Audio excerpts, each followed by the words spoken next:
Poġġiet l-ewwel ġebla tan-night shelter għall-anzjani fil-lokalità tal-Arpawdex dan wara li ntlaħaq ftehim bejn is-Segretarjat Parlamentari għall-Anzjanità Attiva u l-Gażin tal-Banda biex jinfetaħ dan in-night shelter bi 11-il kamra bl-isem tal-Virtut. Id-dar magħżula u li se tinbni l-estensjoni magħha tinsab fiċ-ċentru tal-lokalità biex l-anzjani jiżammu fil-qalba tal-Arp u se tibda tilqa l-ewwel anzjani mix-xitwa.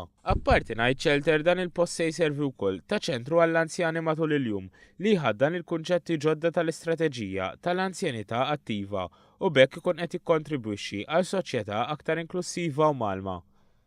Is-Segretarju Parlamentari għad-Drittijiet ta' Persuni b'Diżabilità u Anzjanità Attiva Ġustin Karwana sostniet li dan il-proġett huwa ta' valur importanti mhux biss għaliex ser ikompli jsaħħaħ u jimplementa l-istrateġija tal-anzjanità attiva iżda anke minħabba l-valur soċjali. Irridu nassiguraw li jkun hawn is-servizzi għall-anzjani fil-komunità.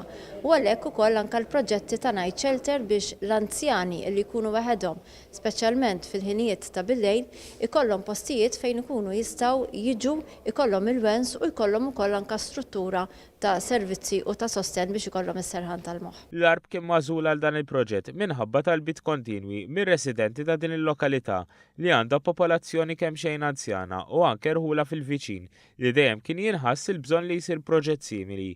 Dan il-proġett jingħaqad mal-katina ta' investimenti simili li saru fir-Rabat, Xewkija, Sannat u Żebbuġ.